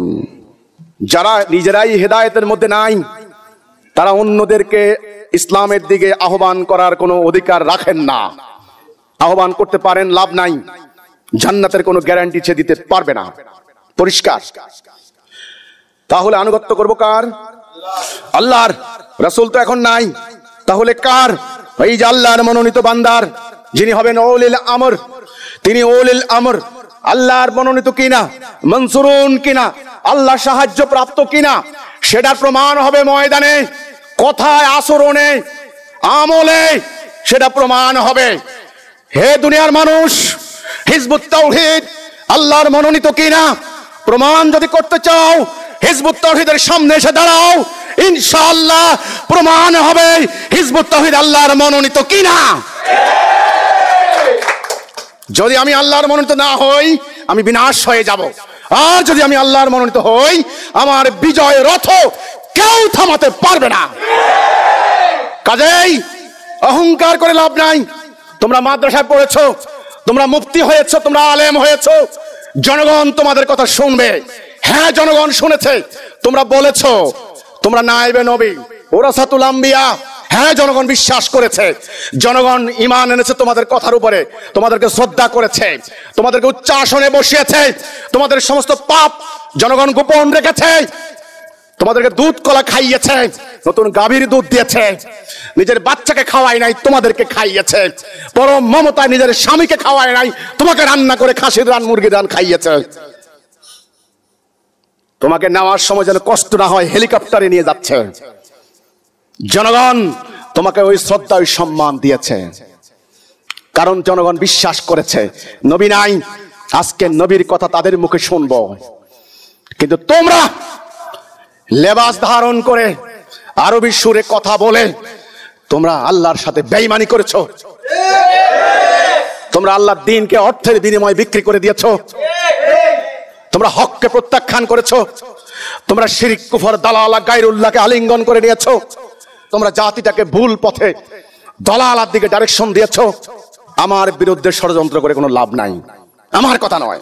রাসূল বলেছেন, আসমানের নিচে নিকৃষ্ট তাদের আলেম সমাজ, তারা ফিতনা সৃষ্টি করবে, সেই ফিতনা তাদের দিকে ধাবিত হবে। অনর্থক বিভিন্ন ইস্যু সৃষ্টি করে দিয়ে নিজেরা বিভিন্ন দল বানিয়ে তোমরা জাতিটাকে বিভক্ত করে দাও নাই, প্রত্যেক দলের পক্ষে, প্রত্যেক ফিরকার পক্ষে কিতাব রচনা করে, ভলিউম রচনা করে, মাহফিল করে, মজমা মিলিয়ে তর্ক বাহাস করে জাতিকে তোমরা টুকরা টুকরা করো নাই, করে দিয়েছ। তোমরা ওই জায়গার মর্যাদা রাখো নাই। তোমরা মিম্বরে বসে, ওয়াজের মতো মাহফিলের জায়গায় বসে, ওই জায়গায় বসে তোমরা মিথ্যাচার করেছো, মানুষের ঈমানকে হাইজ্যাক করেছো, ওয়াজ করেছো বান্ডেলে বান্ডেলে টাকার বিনিময়ে। আজকে দুনিয়া শিরিক কুফর আলিঙ্গন করে নিয়েছে। তোমরা সেই নবুয়তের দায়িত্ব কাঁধে তুলে নিয়েছিলে, কিন্তু তোমরা প্রত্যাখ্যান করেছো, তোমরা বেঈমানি করেছো, তোমরা লেবাস ধারণ করে মানুষকে প্রতারিত করেছো। এটাই আল্লাহ রাসূল বলেছেন, ইন্নাল্লাহা লা ইয়ানজুরু ইলা সুওয়ারিকুম, আল্লাহ সুরত দেখেন না, আল্লাহ সুরত দেখেন না, আল্লাহ দেখেন তোমাদের চরিত্র এবং হৃদয়, আমল, চরিত্র এবং হৃদয়। তোমাদের হৃদয়ের মধ্যে হিংসা, বিদ্বেষ, মিথ্যা, প্রতারণা, রাজনৈতিক অভিসন্ধি হাসিলের প্রতারণা, তোমাদের হৃদয় অন্ধকার। অন্যদের কথা বাদ দিলাম, তা না হলে হিজবুত তাওহীদের বিরুদ্ধে তোমরা লক্ষ লক্ষ মিথ্যা কথা রচনা করে যাচ্ছ কিভাবে? ইনশাআল্লাহ সময় বলবে, টাইম মিলছে, তারা ওখান থেকে অপমানের সঙ্গে বিতাড়িত হবে ইনশাআল্লাহ। হ্যাঁ, জনগণ বিশ্বাস করেছে তারা নায়েবে নবী, জনগণ বিশ্বাস করেছে 1300 বৎসর তারা ওরাসাতুল আম্বিয়া, বিশ্বাস করে জনগণ মাথার মুকুট বানিয়েছে ওদেরকে।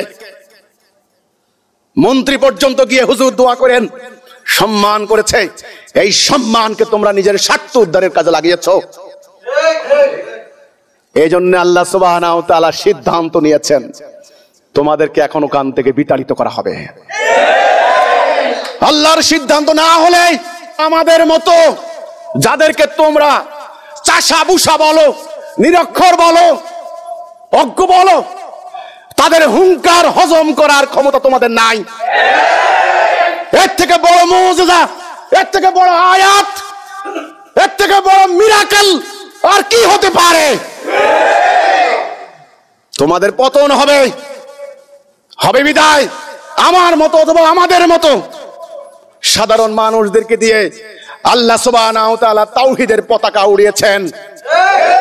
ইতিহাস জেনে রাখো, তাওহীদের আহ্বান যখন চলে আসে, দুটি পথ পরিষ্কার, হয় তাওহীদ গ্রহণ করতে হবে, না হলে প্রত্যাখ্যান করতে হবে। তাওহীদ যদি গ্রহণ করা হয় তবে সম্মানিত হবে, তাওহীদ প্রত্যাখ্যান করলে বিনাশ হবে। পথ নাই আর, সিদ্ধান্ত হয়ে গিয়েছে। জমিনের উপরে বহু জুলুম চলেছে, বহু অন্যায় চলেছে, বহু মানবাধিকার লঙ্ঘিত হয়েছে, বহু দুর্বলের উপরে সবলের অত্যাচার হয়েছে। শাসক গোষ্ঠী শাসিতের উপরে জুলুম চালিয়েছে শতাব্দীর পর শতাব্দী ধরে। জমিন কার? আল্লাহর। সৃষ্টি করেছেন কে? আল্লাহ। কোন মানুষ সৃষ্টি করে নাই, আল্লাহ সিদ্ধান্ত নিয়েছেন এইবার আল্লাহর জমিনে আল্লাহর খেলাফত চলবে, আর ইবলিসের রাজত্ব চলবে না। আল্লাহর হুকুম চলবে, আর ইবলিসের হুকুম চলবে না। কাজে এই হিজবুত তাওহীদকে এই আকীদা পোষণ করতে হবে। ইসলাম এমন একটা জীবন ব্যবস্থা, এমন একটা জীবন আদর্শ, এমন একটা জীবন দর্শন, এখানে সংকীর্ণতার জায়গা নাই, এখানে ক্ষুদ্রাতি ক্ষুদ্র বিষয়ের কোনো জায়গা নাই। সমগ্র মানব জাতির সংকট দূর করার জীবন ব্যবস্থা। সঙ্গীত ছাড়া মানুষ চলতে পারে? কাব্য ছাড়া মানুষ চলতে পারে? কোন সমাজে সঙ্গীত ছিল না? আমি বলেছি গান হারাম নয়, কোরআনে কোথাও নাই গান হারাম। আমি তওবা করব, তোমরা অন্য একটা আয়াতকে টুইস্ট করে তোমরা বলে দিলে এটা হচ্ছে গান হারাম। ওই আয়াত লাহু আল হাদিস, লাহু আল হাদিসের অর্থ কি গান হারাম? অসার কথা, অসার বাক্য, অসার অনর্থক অহেতু গল্প গুজব, এটার নাম লাহু আল হাদিস। তোমরা এটাকে বলে দিয়ে গানে হারাম। আমি বলেছি না, মক্কার ওই সমাজেও গান ছিল, রাসূলকেও গান শোনানো হয়েছে। রাসূল অশ্লীলতাকে বাদ দিয়েছেন, অশ্লীল অনর্থক কথাগুলিকে বাদ দিয়েছেন। যেই কথায়, যেই গানে অশ্লীলতার বিস্তার ঘটায়, অনৈক্যের সৃষ্টি করে, হিংসা হানাহানির বিভেদের সৃষ্টি করে, সেই কথা, সেই গান, সেই সঙ্গীত, এগুলিই হারাম। তোমরা আমার এই কথাকে টুইস্ট করে মানুষের সামনে প্রচার করে দিলে কি নাউজুবিল্লাহ নাউজুবিল্লাহ হিজবুত তাওহীদ মানুষের ঈমান নষ্ট করতে দাঁড়িয়েছে, হিজবুত তাওহীদ কাফের কাফের। এই দেখো আল্লাহ গান হারাম করেছেন, হিজবুত তাওহীদ বলছে গান বাজনা জায়েজ, গান বাজনা করো, গান বাজনা। এখন এমন ভাবে অ্যাক্টিং করে কয় গান বাজনা। কয়েকশো বছর থেকে মানুষকে বিকৃত আকীদা অভ্যস্ত করতে করতে করতে করতে মানুষ তো এখানে চলে এসেছে। এখন প্রকৃত ইসলামটা কি মানুষের কনসেপ্টের মধ্যে তো আর নাই। আরে তুমি যদি দুনিয়া চালাতে চাও, সঙ্গীত সম্পর্কে তোমার সিদ্ধান্ত কি হবে আমি জানতে চাই। সঙ্গীত আজকে এমন জায়গায় চলে এসেছে, কোন ঘরের মধ্যে সঙ্গীত শোনা হয় না, গান শোনা হয় না? কোন মোবাইল সেটে, মোবাইল ফোনে, অ্যান্ড্রয়েড সেটে গান নাই? তোমাদের মাদ্রাসার স্টুডেন্টরা কোন ধরনের গান শুনে, কোন ধরনের ফটো দেখে, কোন ধরনের ছবি দেখে তোমরা ভালো জানো। আমি বলতে হবে না, আমাকে বললে আবার বলবা আমি তোমাদের সমালোচক। আমি জানতে চাই, যদি তুমি নামাজ পড়ে পড়ে তসবির দানা টপকে টপকে জান্নাতে যেতে চাও তাহলে আমার কোনো আপত্তি নাই। যদি তুমি দুনিয়াকে শাসন করতে চাও, যদি তুমি আল্লাহর বিধানকে দুনিয়ার মানব জীবনে প্রতিষ্ঠা করতে চাও, তবে তোমাকে এই সিদ্ধান্তগুলিতে আসতে হবে। অন্য ধর্মের লোকদেরকে তোমরা কি করবা? টক শোতে তোমাদেরকে জিজ্ঞাসা করলে তোমরা বলো অন্য ধর্মের লোকেরাও শান্তিতে থাকবে, তাদের নিরাপত্তা থাকবে, তাদের কোনো আমরা কিছু করব না, ইত্যাদি ইত্যাদি ইত্যাদি। একথা বললেই তোমার এই কথা বিশ্বাস করবে তারা? অন্য ধর্মের লোকদের প্রতি আচরণটাই প্রমাণ করে তুমি তাদের সাথে কি করবা। হিন্দু বৌদ্ধ খ্রিস্টান সম্প্রদায়কে নিয়ে আমরা সাম্প্রদায়িক সম্প্রীতি মিটিং করেছিলাম। তোমরা গোল চিহ্ন দিয়ে দিয়ে বললো যে হিন্দুদের সঙ্গে মিটিং করতেছে, ইসলাম নষ্ট করে ফেলছে, নাউজুবিল্লাহ নাউজুবিল্লাহ। এই যে খ্রিস্টানের সঙ্গে মিটিং করতেছে, আমরা কইছি না এরা খ্রিস্টান, এই যে খ্রিস্টান, নাউজুবিল্লাহ নাউজুবিল্লাহ। কালকে নতুনরা এসেছেন আমার এখানে প্রায় 200 লোক। সাভারে এক নতুন বলছেন ইমাম আমরা পোস্টার লাগিয়েছি, মসজিদ থেকে বলেছে, মানুষদেরকে বুঝাইছে রজত জয়ন্তী ফুর্তি, এই কথাটা খ্রিস্টানের কথা, এই পোস্টার থাকলে মানুষের ঈমান চলে যাবে। তাই বললাম তারপরে মুসল্লিদের কি হয়েছে? মুসল্লিরা তো বাইরে আমাদের পোস্টার ছিঁড়ে ফেলাইছে। রজত জয়ন্তী এই শব্দটা খ্রিস্টান শব্দ, এই শব্দটা কুফরি শব্দ। শুনো, তারা ধরে নিছে ফুর্তি, আমরা ফুর্তি করবো এখানে উত্তরার মিটিং এর আগে আমরা ফুর্তি করতে আসছি। এই অজ্ঞতার অন্ধকারে নিমজ্জিত রেখেছে ধর্মপ্রাণ মানুষগুলাকে। এখন সারা দুনিয়াতে যদি তুমি আল্লাহ দিন প্রতিষ্ঠা করতে চাও, দুনিয়াতে কিন্তু তোমরা 800 কোটি মুসলমান না, তোমরা মাত্র 150 কোটি, 650 কোটি ওরা অন্য জাতি। তাহলে ওদেরকে কি বার্তা দিবা? এত বড় মন তো তোমার হয় নাই, তুমি তো সামান্য দাড়ির মধ্যে আটকে গেছো। গান শোনা যায় না জায়েজ, তুমি এখানে আটকে গেছো। বিশ্বের 800 কোটি মানুষ যদি হয়, 400 কোটি নারী, 400 কোটি নারী, এর মধ্যে সমাজতন্ত্র, গণতন্ত্র, সাম্যবাদ, পুঁজিবাদ, মানব রচিত বিভিন্ন মতবাদ আবিষ্কার হয়েছে। তারাও মানবাধিকারের ঘোষণা দিয়েছে, তারাও সাম্যের ঘোষণা দিয়েছে।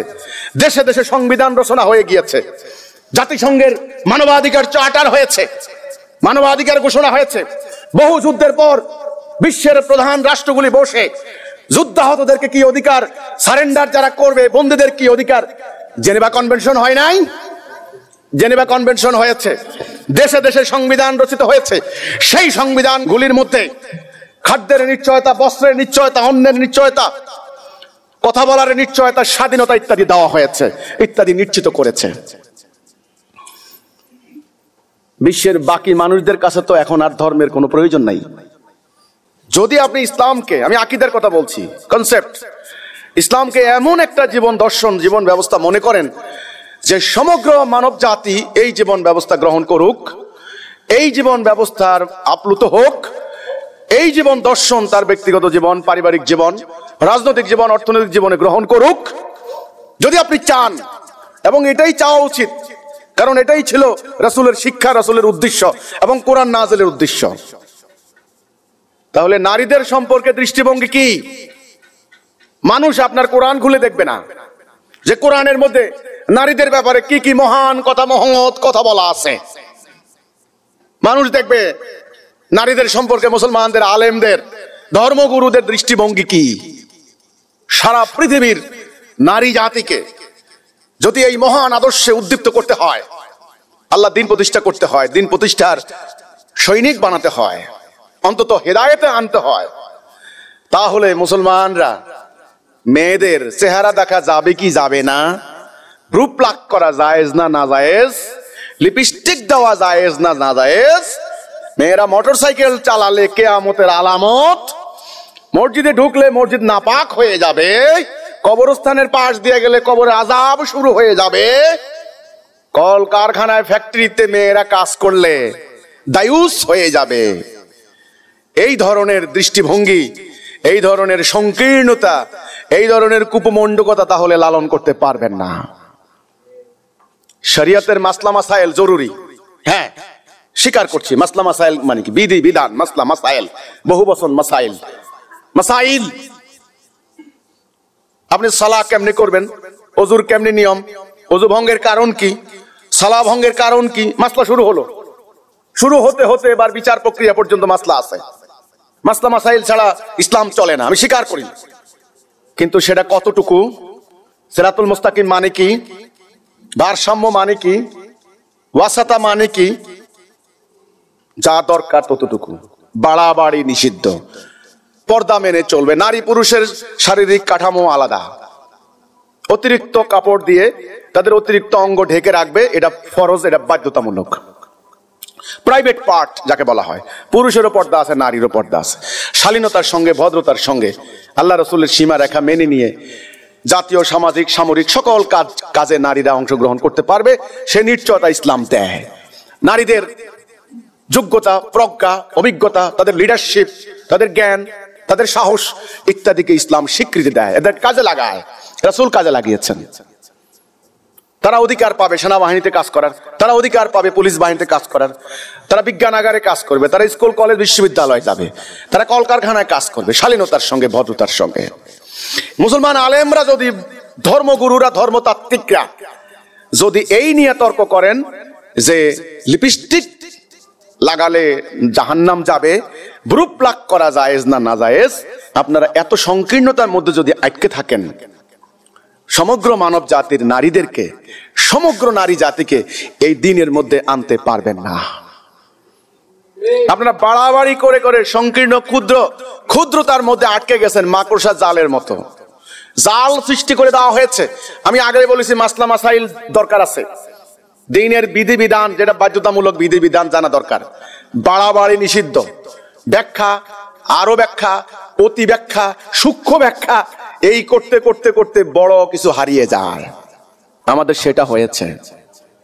ইসলাম এমন একটা বিল্ডিং, এমন একটা প্রাসাদের মতো বিল্ডিং, এখানে পুরো মানব জাতি প্রবেশ করবে। এর দরজা, সদর দরজা হবে বিরাট বিশাল, ওই ইন্দুরের গর্তের মতো ছোট্ট খুপড়ি, কবুতরের বাক্সের মতো খুপড়ি হয় না। কবুতরের বাক্স কতটুকু? সেখানে কি থাকবে? এক জোড়া কৈতর আর কৈতুরি, মানে দুইটা পাখি ওখানে থাকবে। এই জন্য তার ঢুকার গর্তটা হলো এটুকু আর বাক্সটা হলো এটুকু। আকীদা। আপনি ঘর নির্মাণ করবেন, সেখানে কয়জন লোক থাকবে, কি কি থাকবে, সেটার উপর নির্ভর করবে দরজা কত বড় হবে, ঘরটা কত বড় হবে। ইসলাম সারা পৃথিবীর মানব জাতিকে আলিঙ্গন করবে। সমগ্র বিশ্বের মানুষ হেদায়েত এবং সত্য দিন কবুল করে নেবে, ইবলিসের বিরুদ্ধে আল্লাহকে বিজয় করবে। কাজে ইসলাম উদার, ইসলাম মহৎ, ইসলাম প্রাণবন্ত, গতিময়, জীবন্ত। এই ঘর সংকীর্ণ নয়, ছোট্ট নয়, আপনি ঢুকতেই পারেন না, একদম চিপা হয়ে কোন রকম। কয়জন লোক ঢুকতে পারবেন? এই জন্য এই সূক্ষ্মাতি সূক্ষ্ম ব্যাখ্যা বিশ্লেষণ করে করে, বাড়াবাড়ি করে করে ইসলামটাকে সংকীর্ণ করে রাখা হয়েছে। নারীদের সম্পর্কে দৃষ্টিভঙ্গি আমাদের প্রমাণ করে আমরা আসলে ইসলামকে কোন আকীদায় নিয়েছি। নারী নির্যাতন বন্ধ করা, নারীদের উপর ধর্ষণ বন্ধ করা, এটা আমার মুখ্য ইবাদত নিলাম, নাকি আমার চেহারা কে দেখলো না এটা আমি মুখ্য ইবাদত নিলাম, এটা আমার আকীদাই প্রমাণ করে। ইসলাম এমন একটা বিরাট বিশাল বিশ্বজনীন জীবন ব্যবস্থা, সমগ্র মানব জাতি যেন এটাকে আলিঙ্গন করতে পারে, এটা আমাদের উপরে দায়িত্ব, সেটা আমরা পৌঁছাই দিব, সে কাজ করব। এই জন্য রাসূল বিশ্বনবী, এই জন্যই ওনার আহ্বান বিশ্ব মানব জাতির জন্য, এই জন্যই তিনি রাহমাতাল লিল আলামিন। এই আকীদা আজকে আমাদেরকে পোষণ করতে হবে। ধর্মের যে বাণীর কথা বলা হচ্ছে, আমরা তোমাদের মানবাধিকার দিব, মানবাধিকার তো জাতিসংঘ ঘোষণা করেছে। বলেছে আমরা তোমাদের খাদ্যের সংস্থান দেব, বিশ্বের সকল সংবিধান বলেছে, সরকারগুলি অঙ্গীকার করছে, একটা লোকও যেন না খেয়ে মারা না যায়, বলে না? তাহলে তোমার ধর্মের কি প্রয়োজন? ধর্মের কি প্রয়োজন? হ্যাঁ, ধর্মের প্রয়োজন দেখা দিয়েছে পরকালের জন্য। কারণ এই মানব রচিত বিধানগুলি ইহকালের সমস্যার সমাধান বলছে আমরা দিছি, বাস্তব না হোক সেটা ভিন্ন কথা, আমি যেটা বলছি। কিন্তু তারা তো একটা ডিক্লারেশন দিয়েছে নাকি? দীর্ঘ সংগ্রামের, দীর্ঘ যুদ্ধের, মহাযুদ্ধের পর, কয়েক শতাব্দী, সেঞ্চুরির পর সেঞ্চুরি ধরে লড়াইয়ের পর মানব জাতি এখানে এসেছে। এখন তাদের হাতে প্রযুক্তি, তাদের হাতে লিখিত সংবিধান, তাদের হাতে মানবাধিকারের ঘোষণা। তারা চলে যাচ্ছে চাঁদের দেশে, তারা মাটি ফেলে মাটির নিচে চলে যাচ্ছে, সমুদ্রের তলদেশ থেকে সম্পত্তি নিয়ে আসছে। তোমার ধর্মের কি দরকার আমি জানতে চাই। তুমি বলো পরকালে তো আল্লাহর কাছে যাইতে হবে। হ্যাঁ, আল্লাহ দিয়ে ঠেকাইছো, ওরা এখন বাইরে যে আল্লাহই নাই। ওরা যুক্তি দেখাইছে, তোমরা আল্লাহওয়ালারা করোনার ভ্যাকসিন বাইর করতে পারো না, কিসের আল্লাহওয়ালা হইছো? তোমরা আল্লাহওয়ালারা কৃষি উৎপাদন করে বর্ধিত জনসংখ্যার খাদ্যের সংস্থান করতে পারো না, কিসের আল্লাহওয়ালা হইছো? তোমাদের আল্লাহ কোথায়? এই প্রশ্নের উত্তর মুমিনরা দেখ। বিজ্ঞানীরা আজকে পাগল পারা, 800 কোটি মানুষ কয়দিন পরে 1000 কোটি মানুষ হবে। ক্রমবর্ধমান জনসংখ্যার খাদ্যের চাহিদা কি করে মিটবে? তোমরা আনপ্রোডাক্টিভ। আমি এখন বলবো মাদ্রাসার সমালোচনা করি। নো, শুধু মাদ্রাসা নয়, ব্রিটিশ প্রবর্তিত শিক্ষা ব্যবস্থা, জেনারেল এডুকেশন, কলেজ বিশ্ববিদ্যালয় শুদ্ধ আনপ্রোডাক্টিভ, অনুৎপাদনশীল খাত। লক্ষ লক্ষ শিক্ষিত লোক বের হচ্ছে, কৃষি কাজ জানে না, শিল্প কাজ জানে না, মাছ চাষ করতে জানে না, পশুপালন জানে না। অথচ মানুষের জীবন ধারণের জন্য এগুলাই ছিল বেসিক, এগুলাই ছিল গোড়া, এগুলাই ছিল আসল। ধর্ম ব্যবসা করে খাও, কয়দিন খাইবা? কয়দিন? সেজন্য বলি, যদি মনে করো কোরআন পড়তেছি, হাদিস পড়তেছি, মুখস্থ করতেছি, সমাজে আমাকে আলেম বলবে, হ্যাঁ বলতে পারে। 71 সালে কয়েক লক্ষ মানুষ জীবন দিয়ে এই ভূখণ্ড স্বাধীন করে দিয়েছে, এখানে বসে বসে বলতে পারো। এত বড় চীন সাম্রাজ্য দিয়ে বলো দেখি কয়জন তোমাকে হুজুর সালাম আলাইকুম।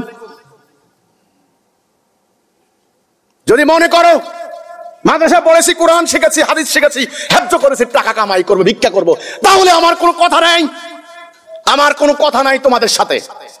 তোমরা ওখানে বসে বসে করো। যদি মনে করো উম্মতে মুহাম্মদী হতে চাই, দুনিয়ার ওই প্রান্তে তাওহীদের পতাকা নিয়ে যেতে চাই, মানব জাতিকে মুক্তি দিতে চাই, তবে তাহলে তোমাদেরকে ঐক্যবদ্ধ হতে হবে, তোমাদেরকে বিজ্ঞান প্রযুক্তি শিখতে হবে, তোমাদেরকে সংগ্রাম করতে হবে, তোমাদেরকে ক্ষুদ্রাতি ক্ষুদ্র বিষয়গুলি থেকে তোমাদেরকে বের হতে হবে, অনর্থক অপ্রয়োজনীয় হানাহানি বন্ধ করতে হবে। তাহলে 3 নাম্বার কি করতে হবে? আনুগত্য করতে হবে। আনুগত্য একজনের। কার আনুগত্য করবেন আপনার ব্যাপার, কিন্তু একজনের আনুগত্য করতে হবে। সেই একজন হবেন আল্লাহ মনোনীত, মনসুরুন, আল্লাহর সাহায্য প্রাপ্ত। আনুগত্য করতে হবে, ওই একজনের নির্দেশে পুরো জাতি চলবে। তিনি হক সত্য, তিনি হকের দিকে মানব জাতিকে পরিচালিত করবেন। 4 নম্বরে হিজরত করতে হবে। আল্লাহ কোরআনে বললেন সত্যের সঙ্গে মিথ্যাকে তোমরা মিশিও না। বহু মিশানো হয়েছে। শিরিক কুফরকে চিহ্নিত করতে হবে, দালালাকে চিহ্নিত করতে হবে। তাওহীদে যারা ঐক্যবদ্ধ হবে তারা হবে এক জাতি। হিজরত করতে হবে। তোমরা বলো আমরা নাকি লোকদেরকে নামাজ পড়তে মসজিদে যাইতে বাধা দেই। মিথ্যা কথা বলো কেন? সত্য কথা বলো। মিথ্যাবাদীদের উপর আল্লাহর লানত। আংশিক কথা বলো কেন? ঘুরিয়ে পেঁচিয়ে কথা বলো কেন? আমরা মসজিদে যাইতে লোকদেরকে বাধা দেই না। আমরা শুধু বলেছি যারা বিনিময় নেয় এবং যারা হেদায়েতের মধ্যে নাই তাদের আনুগত্য কোনো মোমেন করতে পারে না। হিজরত করতে হবে। তারপরে জান মাল দিয়ে জিহাদ। জিহাদ নাই এখন, জিহাদের নাম ভুলিয়ে দিয়েছে। এই জিহাদের নাম ভুলিয়ে দেওয়ার কারণে আজকে সন্ত্রাসবাদীরা, জঙ্গিবাদীরা, চরমপন্থীরা তারা ওই সাম্রাজ্যবাদীদের ক্রীড়নক হয়ে তারা জাতির ক্ষতি করার জন্য এখানে ওখানে বোম মেরে কোরআনের আয়াত বলে চালিয়ে দিচ্ছে, বলছে আমরা জিহাদ করছি। এরপরে জাতির মধ্যে ভুল হাদিস চালু করে দিয়েছে, আত্মার বিরুদ্ধে জিহাদ বড় জিহাদ। করছো তো গত 1000 বছর থেকে আত্মার বিরুদ্ধে জিহাদ কম করো নাই। তোমাদের আত্মা দেখতে পেয়েছি, যারা আত্মার বিরুদ্ধে জিহাদ করেছো তাদের সমাজে কি পরিমাণ অন্যায় হচ্ছে। যারা মাদ্রাসায় বসে বসে আত্মার বিরুদ্ধে জিহাদ বড় জিহাদ এই হাদিস শিক্ষা দিয়েছো, হাদিসের দর্শ দিয়েছো, হাদিসের উপরে তোমরা শিক্ষা দিয়ে তোমরা পাগড়ি পরিয়ে দিয়েছো, তোমাদের শিক্ষা প্রতিষ্ঠানে কি আত্মার জিহাদ হয়েছে এটা তোমরা জানো। আমি আর বলবো না, দাদা বললে আমাকে বলবে আমি সমালোচক। আত্মার বিরুদ্ধে জিহাদ এই ভুল হাদিস চালু করে দিয়ে প্রকৃত জিহাদ, অন্যায়ের বিরুদ্ধে জিহাদ, কাফেরের বিরুদ্ধে জিহাদ, দ্বীন প্রতিষ্ঠার জিহাদ, মানবতা প্রতিষ্ঠার, মানবাধিকার প্রতিষ্ঠার জিহাদকে গায়েব করে দিয়েছে। আজকে জিহাদকে বলতে পারে নাই। আজকে আমাদের আইন শৃঙ্খলা বাহিনী বলে মাদকের বিরুদ্ধে জিহাদ, আমাদের দুর্নীতি দমন কমিশন বলে দুর্নীতির বিরুদ্ধে জিহাদ। আমি বিনীতভাবে বলতে চাই, বিশ্বের সকল রাষ্ট্রনায়কদের, ধর্ম নেতাদেরকে বলেছি, তারা আমাকে তুচ্ছ তাচ্ছিল্য করছে। জিহাদ একটা প্রাকৃতিক অধিকার, স্রষ্টা প্রদত্ত। আপনারা বলেন ঈশ্বর, ঈশ্বর প্রদত্ত, ভগবান, কেউ বলেন ভগবান প্রদত্ত, গড এলি, আমরা বলি আল্লাহ প্রদত্ত প্রাকৃতিক অধিকার। কথা জেনে রাখুন, জিহাদ মানে হচ্ছে আপ্রাণ প্রচেষ্টা অন্যায়ের বিরুদ্ধে, ন্যায়ের পক্ষে, সত্যের পক্ষে। সমাজে যেন অন্যায় বাসা বাঁধতে না পারে, সেই অন্যায়ের বিরুদ্ধে সর্ব অবস্থায় প্রতিবাদ করা, এটা হচ্ছে প্রাকৃতিক কর্তব্য, প্রাকৃতিক অধিকার। একটা পরিবারে যদি প্রতিনিয়ত ঝগড়া হয়, মারামারি হয়, পরিবারের অন্য সদস্যদের কর্তব্য হচ্ছে এটাকে বন্ধ করা। উপদেশ দেওয়া হবে, উপদেশ দিয়ে বন্ধ না হলে শক্তি প্রয়োগ করা হবে। আমাদেরকে বাল্যকালে আমাদের গুরুরা, আমাদের বাবা মা বেত দিয়ে আমাদেরকে পিটিয়েছেন, পিটান নাই? তাহলে পরিবারকে সুশৃঙ্খল রাখার জন্য পরিবারের কর্তা যদি শক্তি প্রয়োগ করতে পারেন, সমাজকে ডিসিপ্লিন রাখার জন্য জিহাদ করা উচিত নয় কি?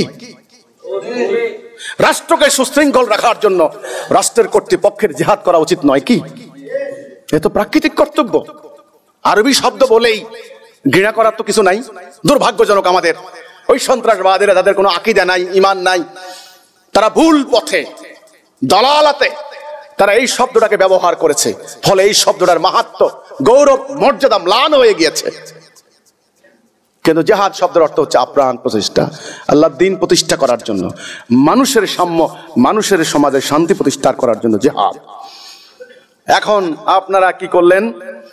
জনগণকে দ্বীন প্রতিষ্ঠার জিহাদ শিখান নাই, ওখানে শিখিয়েছেন আত্মার বিরুদ্ধে জিহাদ বড় জিহাদ।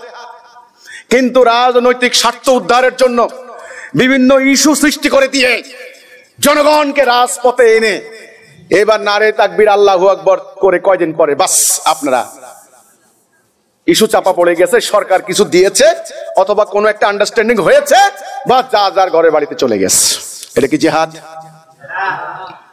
আপনারা লাভবান হতে পারেন, আপনাদের টিনের চালের মাদ্রাসা 5 তলা বিল্ডিং হতে পারে, 5 কাঠার মাদ্রাসা 5 বিঘা হতে পারে, আপনারা হতে পারেন, আপনারা প্রাইম মিনিস্টারের সঙ্গে বসতে পারেন, আপনাদের ডেভেলপ হয়েছে। জনগণের কি হয়েছে? জনগণের মোরাল নষ্ট হয়ে গিয়েছে, আত্মপ্রত্যয় নষ্ট হয়ে গিয়েছে, আর জনগণ ইসলাম প্রতিষ্ঠা হবে এই আশা রাখে না। অর্থ নষ্ট হলে ফেরত পাওয়া যায়, স্বাস্থ্য ভগ্ন হলে ফেরত পাওয়া যায়, কিন্তু একবার যদি সেনাবাহিনীর মোরাল নষ্ট হয়, ওই সৈন্য কোনোদিন আর বিজয় লাভ করতে পারে না। মোরাল, আত্মপ্রত্যয়। পুরো জাতির মধ্যে কয়জন লোক ইসলাম চায়? কোটি কোটি লোক জাহেলি জীবন ব্যবস্থা আলিঙ্গন করে নিয়েছে। মাত্র কয়েক লক্ষ বা কয়েক কোটি লোক মনে প্রাণে ইসলাম চায়। ইসলাম চায় বিদায় তারা বিভিন্ন ইসলামী দলে যোগ দিয়েছে। কিন্তু তোমরা ভুল পথে এদের ইমানকে হাইজ্যাক করে নিয়ে বারবার বারবার অনর্থক অহেতুক কর্মকাণ্ড ঘটিয়েছ, ফলে মানুষ গন্তব্যে পৌঁছতে পারে নাই, কাঙ্ক্ষিত লক্ষ্য হাসিল করতে পারে নাই, তাদের চাওয়ার মতো ইসলাম প্রতিষ্ঠা করতে পারে নাই। এখন তাদের মোরাল নষ্ট হয়ে গিয়েছে, তারা এখন হতাশ, তারা এখন নিরাশ, তারা এখন বসে বসে মাহদী আলাইহিস সালামের আগমন প্রত্যাশা করে, ঈসা আলাইহিস সালামের আগমন প্রত্যাশা করে। তারা এখন মনে মনে বলে, ফেসবুকে স্ট্যাটাস দেয়, আরে ভাই কাউকে দিয়ে আর কিছু হবে না, আরে ভাই বুঝছি ভাই, ঈসা আলাইহিস সালাম আসবেন, ফু দিয়ে সব ধ্বংস করে দিবেন, তারপরে আমরা বিজয় লাভ করব। ভয়াবহ ক্ষতি, জাতির মোরাল নষ্ট হয়ে গিয়েছে। আর এদেরকে এনে ইসলাম প্রতিষ্ঠার কাজে লাগাতে পারবেন না, এরা আসবে না। যখন আমরা যাই তখন আরে ভাই কত দল দেখেছি ভাই, কত পার্টি দেখেছি, কত আলেম ওলামা দেখেছি, কত ধরনের উদ্দীপনাপূর্ণ বক্তব্য দেখেছি ভাই, আমরা গিয়েছি ভাই, ইসলামী দল করেছি ভাই, হবে না, কাউকে দিয়ে কিছু হবে না। করেন, দেখেন, চেষ্টা করেন, আসি হবে, কখন হলে পরে পাবনি, যাবনি, অসুবিধা নেই। মোরাল নষ্ট হয়ে গিয়েছে, আর আসবে না। অপচয়কারী শয়তানের ভাই, কোরআনে বলেছে না, একটা দাও বানানো হয় কি জন্য? তরকারি কাটবেন, গৃহস্থালী কাজ করবেন, মাছ কুটবেন, তরি তরকারি কাটবেন, সবজি কাটবেন, একটা দাও আপনি, এই দাওটা দিয়ে যদি আপনি লোহার টুকরা কাটা শুরু করেন, দাওটা ধ্বংস হয়ে যাবে না? অপব্যবহার করলেন না, অন্য কাজে ব্যবহার করলেন না, আর যখন তরকারি কুটার দরকার হবে তখন আর তরকারি কুটতে পারবেন না। এই মানুষের ইমানগুলিকে বিভিন্ন ধর্মীয় দল জিহাদের নামে বিভিন্ন দিকে নিয়ে স্বার্থ উদ্ধারের কাজে ব্যবহার করেছে। অনর্থক অপ্রয়োজনীয় কাজে তারা ব্যবহার করার কারণে মানুষগুলি আর মোরাল হারিয়ে গেছে।